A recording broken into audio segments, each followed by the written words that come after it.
എനിക്കൊരു കാര്യം ചോദിക്കാനുണ്ട്. എനിക്ക് ആകെപ്പാടെ ഒരു ലൈനാണ് ഉണ്ടായിരുന്നത്. ഒരു റബ്ബർ ഞാൻ അതങ്ങ് മായിച്ചു തരാം.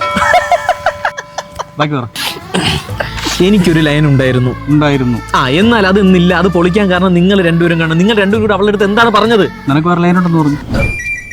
നിങ്ങൾ എന്റെ ലൈൻ പൊളിച്ചതില്ലല്ലോ എനിക്ക് വിഷമം. ആ പൊളിക്കാൻ ഉപയോഗിച്ച വാക്കുകളിലാണ് എനിക്ക് വിഷമം. അതേത് വാക്ക്? എനിക്ക് മറ്റു പെണ്ണുങ്ങളൊരു ബന്ധമുണ്ടെന്ന് പറഞ്ഞത്. ഓ അത് ആ കഴിഞ്ഞത് വിശ്വസിക്കുകയും ചെയ്തല്ലേ? വിശ്വസിച്ചു. നീ പറഞ്ഞ വിശ്വസിച്ചില്ല. അല്ലെങ്കിൽ ഞാൻ പറഞ്ഞ വിശ്വസിപ്പിച്ചിട്ടുണ്ട്. നിങ്ങൾ അതൊക്കെ പോട്ടാ, നിനക്ക് വിശ്വാസമായില്ലേ? അവന്മാരെവിടെ ഇരിക്കട്ടെ, എന്തിനായിരുന്നു ഇതൊക്കെ? നിന്റെ സ്ഥിരം പരിപാടിയാണ്. ഞങ്ങൾ അവിടെ വിളിച്ചു വരുത്തിട്ട് നീ ആ പെണ്ണോട് സംസാരിച്ചോണ്ടിരിക്കുന്നത്. ഞാൻ ഇനി ആവർത്തിക്കില്ല. എങ്ങനെയും ആ പ്രശ്നം സോൾവ് ചെയ്ത് ഞാൻ എന്ത് ചെയ്യണം? പറ.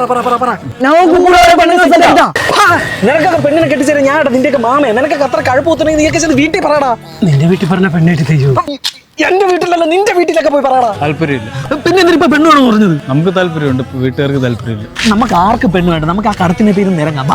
ടീമിൽ ഒരുത്തന്നെ മാത്രം അങ്ങനെ പെണ്ണ് കിട്ടണം ശരിയല്ലല്ലോ.